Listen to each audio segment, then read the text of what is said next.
Cash Money Fanny G in the news again. I've got a brand new heated exchange between her and a reporter when she's confronted with the travesty, the abomination of the YSL trial and what it has caused to Fulton County residents.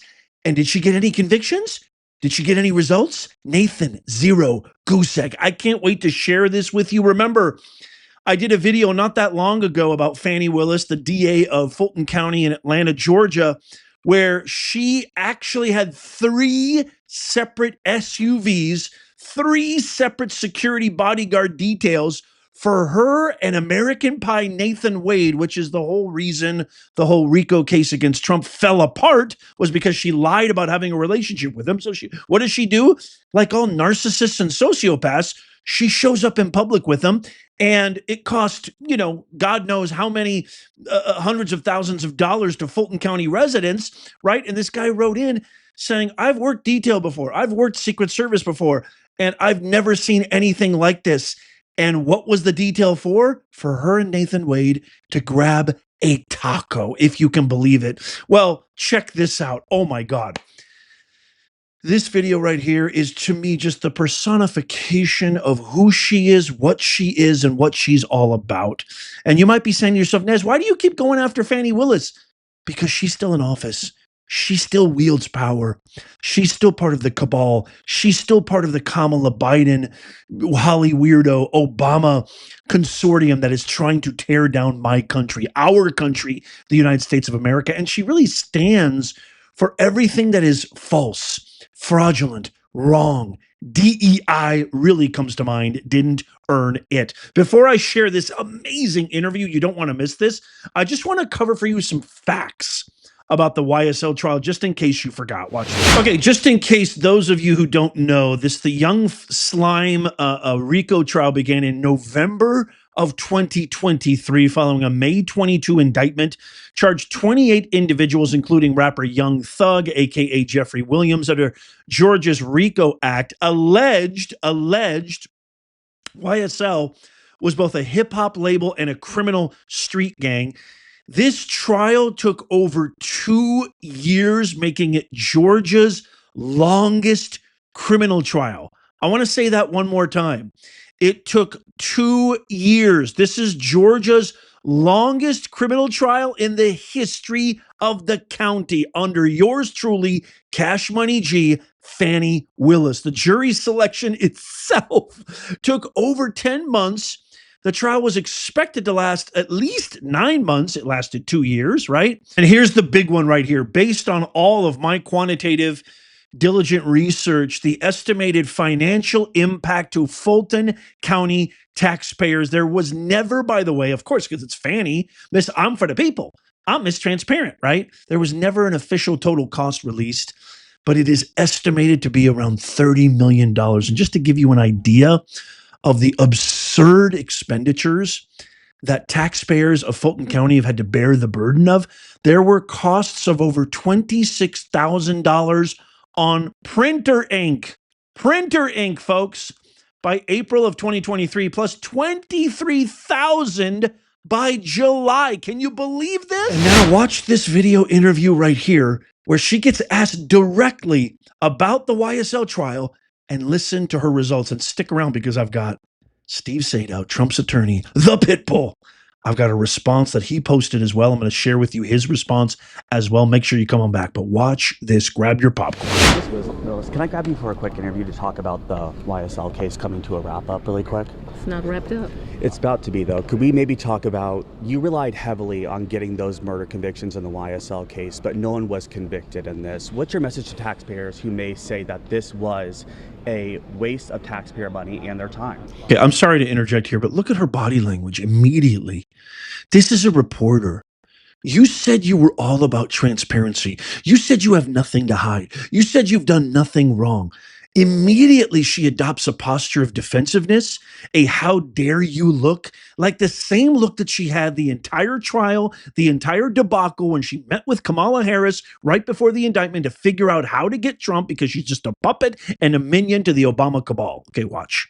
What I want to say to you as a reporter, and I want your other reporters to be responsible, is you keep going to defense attorneys who put their children in private schools, in communities that are not our communities, and really don't care about the African American community. What you need to understand is there were 19 convictions. 7 I decided to null pros, mostly because they were doing life sentences on murder. Just yesterday, Channel 2, an affiliate, covered a YSL murder of a 21-year-old mother in front of her 2-year-old child. Okay, here's what I don't understand. He asked you about the YSL case. He asked you about what's happening with it. Do you feel that you did a good job? Do you feel, what does it have to do about race? Why is it that these people always make it about race when you have no substance, when you have no, absolutely zero concrete achievement, concrete strategy, policy? They always resort to race. Why is that? Somebody tell me in the comments. Okay, here we go. And go look at the statistics, crime is down. So what taxpayers that I say, what my constituents say who just voted me by 68% is she's doing an amazing job. We are making sure that this community is safe, that crime is the lowest here of most places in the United States of America. I think we're like number 3, and it's because of the efforts I have done against gangs. Stop glorifying violence and stop making it that some victims don't matter, because victims of all races, of all socioeconomic status matter. So stop talking to attorneys that don't live in Fulton at all. They live in safe neighborhoods. Their children go to safe schools. My children in these communities, they matter too. Respectfully, Ms. Willis, I asked you about the 2 murder convictions that never came through. What's your message to taxpayers and to the taxpayers that may have... My message to taxpayers is it was an amazing time. We had 19 convictions. The community is safer. We made sure that we got the resolutions we want. If they're unhappy with sentencing, they should elect other judges. And you also relied heavily on the RICO law that you had and too. I'm going to continue to rely on it because it works, it's effective, and it tells jurors the full message. But other people may say with the other people that it wasn't effective. Other people weren't elective as the DA.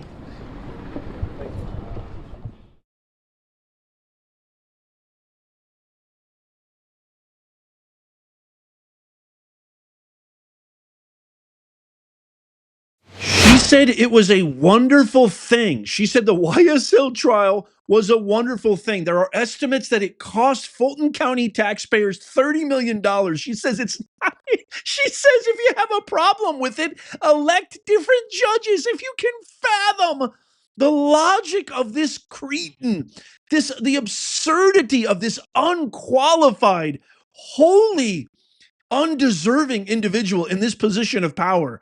It just blows my mind. That judge, I mean, the trial went through like 3 or 4 judges. The judge that she liked had an ex parte meeting. Remember, the judge had an ex parte meeting when defense counsel said, wait a minute, you can't do that. That's illegal. We had Ashley Merchant on our show who literally said, you cannot do that. That's illegal. You can't have a meeting with a key star witness and only have the prosecution and nobody from the defense present. I mean, that's basic common law.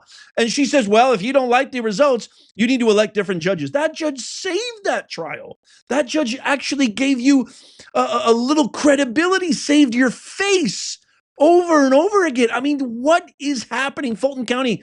I'm pleading with you. Why do you keep doing this to yourself? It's almost as bad as my home state, California. Why do we keep voting for these unqualified, unskilled, unintelligent, like they have no interest in helping you, me. They have no other interest that comes even close to the interest of their self, to the interest of them first. It's just like the Democrat hypocrite playbook. They fight for they, them, while President Trump fights for you and me. It's unbelievable. Check out Sadow's response, which was really similar to mine. Check this out. So Steve Sadow, who is still going to be on our show, but he's still dealing with this. I'll talk to you a little bit about the Trump RICO case in just a second. He posted, he said, is this alternate reality at its finest? And then his post at the bottom there says, why is it always about race with Willis? You know, and I give kudos to that reporter who was like, respectfully, I didn't ask you about race relations. And by the way, if you say that like these other defense attorneys live in safe neighborhoods and nice neighborhoods and they go to nice schools, but yours aren't, your communities, your neighborhoods and your schools aren't, why is that? You're the district attorney. Doesn't the responsibility fall on your shoulders? But no, it's about race. It's always about race, isn't it? It's always about, it's funny how one of the things that is demonstrative of intelligence is pattern recognition. And you're noticing a pattern here, right? The entire Hippocrat propagandist media, they all say the same thing. The only reason that Trump won, people like Joyless Reed, people like Maddow, people like all these people, the only reason that Trump won, the only reason they like Sonny Hostin, The View, the only reason Trump won is because of misogyny and racism. They didn't vote for a woman because she was black and because she was a woman. They never, ever talk about the fact that she was a complete and utter donkey-brained Momo. No, they never talk about that. They never talk about the fact that when she was asked, what would you do differently from Biden with the 4 worst, darkest, abysmal years since Carter was president back in 1979? They never ask, well, maybe the response to that question, I wouldn't change anything. Remember that response? I wouldn't change anything. I can't think of anything. I can't think of any. You can't think, period. They don't mention that. No. Misogyny, racism, it's because she's a woman. Same thing with Clinton. It's because she's a woman. It's because she's black. It's all BS. And America is sick and tired of it. This is why we had a resounding mandate on November 5th of 2024. Your time is up. Your 15 minutes of fame is up. It's all over, Fani Willis. I can't wait to get your thoughts on this. Now, the Trump RICO case is still, even though she was dismissed, she's disqualified, she's still fighting the appeal, and the Georgia State Senate is still, I don't know when it's going to happen, supposed to subpoena Fani Willis. She's supposed to come before the Georgia State Committee. Remember Bill Cowsert, and they were questioning Ashley Merchant, questioning Amanda Timpson, who we both had on our show. Both of them, Amanda and Ashley Merchant, were on our show. This is the only place you need to be. You know, your boy Nez will keep you up to date on everything, so stick around for that. Tap that thumbs up if you love America, but we haven't heard anything about it yet. So we'll figure it out. You know, this is the place to be. I will always keep you up to date. Check out these videos coming up on the screen right here. Just in case you missed them, tap my face right there to subscribe and follow. And as always, may God bless you and may God bless the USA and all who defend her. I'll see you soon.